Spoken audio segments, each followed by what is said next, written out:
زندگی ہوں کسی رنگ میں ڈھالو مجھ کو، زندگی ہوں کسی رنگ میں ڈھالو مجھ کو، آنکھوں میں رکھ لو یا دل میں بسا لو مجھ کو۔ ایک ایسی ہی شخصیت آج ہمارے ساتھ ہیں، رحمان خان صاحب، نام آپ جانتے ہیں۔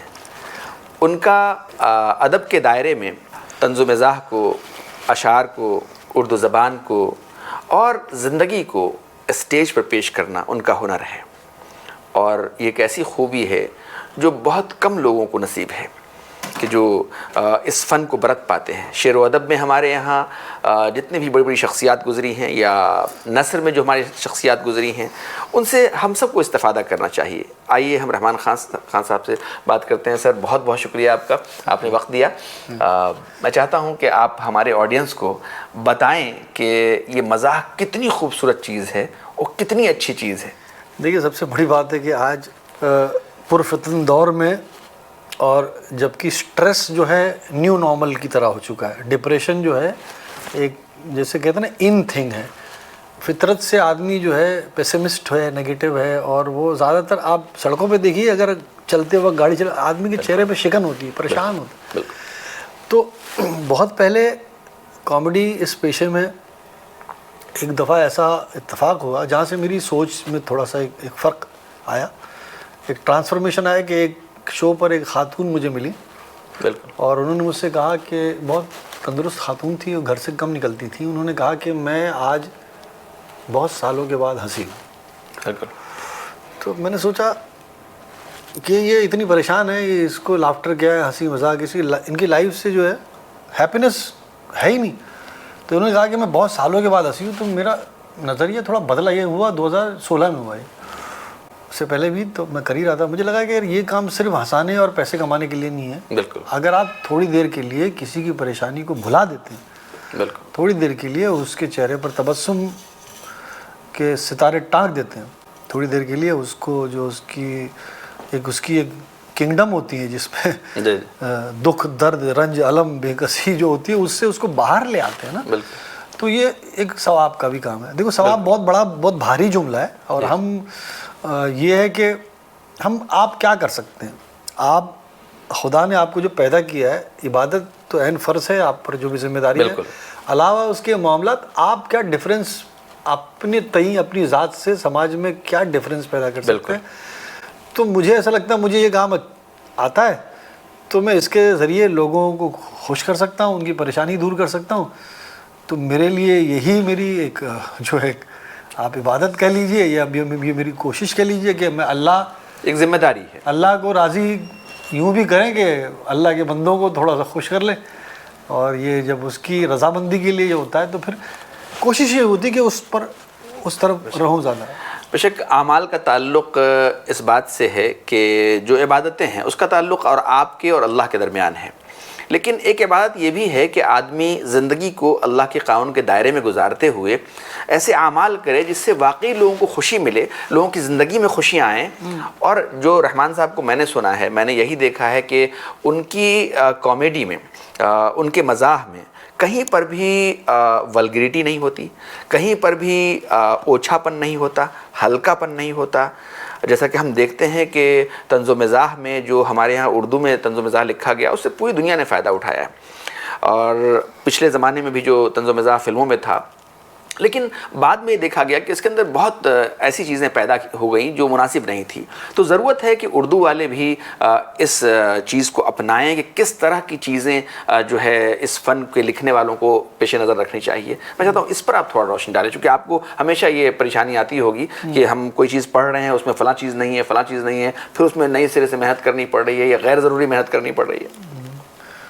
نہیں، دیکھیے کیسا ہے کہ آپ ذمہ داری کا کام تو ہے، آپ ذمہ داری کا کام ہے، اور پھر اگر آپ کہتے ہیں نا انگریزی میں وہ بات ہے کہ ویر دیر از اے ول دیر از اے وے، آپ ارادہ کریں، وہ ڈسپلن لانے کی ضرورت ہے۔ وہ شعر ہے کہ تیرے قدموں میں گلستان، تیری ٹھوکر میں بہار، تو بھڑکتے ہوئے شعلوں سے مچل سکتا ہے، تیرے انداز تغیر پہ ہے دنیا کا نظام، تو بدل جائے تو دنیا کو بدل سکتا ہے۔ تو پہلے تو اپنے تئیں جو ہے یہ طے کرنا ہے کہ مجھے کرنا کیا ہے۔ اگر اس طرف اس راہ پہ نکل رہے ہیں تو دشواریاں بھی ہیں، پریشانی ہیں، روڑے ہیں، سب کچھ ہے، بٹ وہ ہندی میں وہ بات ہے ہم ناٹک میں کرتے تھے, بودھائن کا ناٹک تھا کہ سادھو کو انہی کے بیچ سے اپنا پتھ بنانا پڑتا ہے. بالکل. تو پھر وہ جو ہے آپ کو راستہ آئیں گی, وہ دشواریاں آئیں گی, بٹ یہ ہے کہ آپ کو کھوجنا ہے, سوچنا ہے.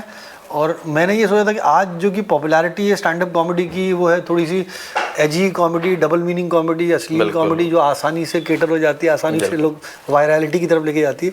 تو ایسے میں family friendly, neat clean humour اور ادبی ہیومر کو پہنچانا, تو مطالعہ بھی کرنا پڑے گا, سوچنا بھی پڑے گا, آپ کی سوچ کا معیار بھی اونچا کرنا پڑے گا, اور محنت کرنی پڑے گی.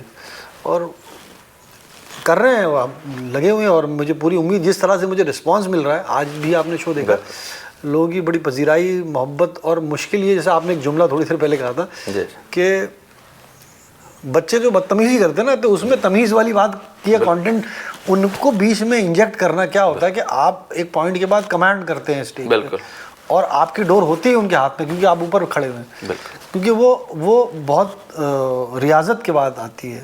وہ جو ہے نا, کسی کا شعر ہے کہ کسی نے دیکھا نہیں کتنی کی ہے تیاری, میں کتنا رویا ہوں ایک قہقہہ بناتے ہوئے.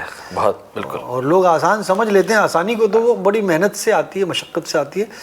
اور میں تو لگا ہوا ہوں, اور اب مجھے اردو نے اور لٹریچر نے بہت کچھ دیا. میں آپ کو بتا دوں کہ ٹیلی ویژن پہ میں بہت کام کرتا رہا ہوں, the great Indian laughter challenge, comedy circle, Kapil Sharma, لوگوں کو بہت پیار ملا ہے. لیکن جب سے میں نے ادب کا دامن تھاما ہے, لٹریچر کا دامن تھاما ہے, ہندوستانی زبان کا, اردو کا دامن تھاما ہے, تب سے بہت رسپیکٹ بہت مل رہی ہے. اور وہ ایک ایسی اس لیول پہ مل رہی ہے کہ کئی بار میں بھی مطلب مجھے ایسا لگتا ہے یار, یہ مطلب وہ ایک الگ ہے, کیونکہ جب آپ ادب اسی لیے وہ ادب ہے.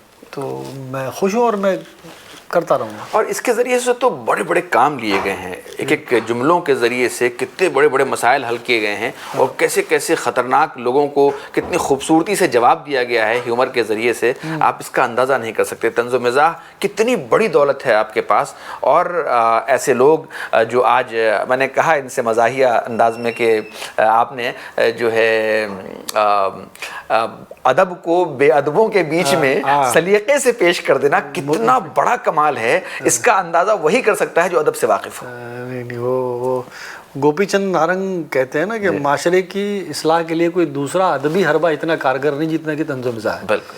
اور جیسے بقول رشید احمد صدیقی کہ سستا مزاح بہت مہنگا پڑتا ہے. بالکل. تو آپ کو یہ طے کرنا ہے, کیونکہ دیکھیے میں آڈینس سے بات بھی کر رہا تھا, ان سے بہت خوبصورتی سے, وہ بھی چل رہا تھا, ایکٹ بھی چل رہا تھا, تو سب کچھ اچھا. یہ برسوں کی ریاضت سے آتے آتے یہ 2 گھنٹے لگاتار پرفارم کرنا, ہاں وہ بہت مشکل ہے. اور کہیں کوئی کسی چیز کا اوور لیپ نہ ہونا, اور کہیں ایسا نہ لگ رہا تھا کہ مطلب بالکل آپ کہانیاں سنائے جا رہے ہیں, اس میں مزاح بھی تھا, اس میں درد بھی تھا, اس میں خوبصورتی بھی تھی, اور کمال تھا وہ واقعی. بہت شکریہ, بہت شکریہ.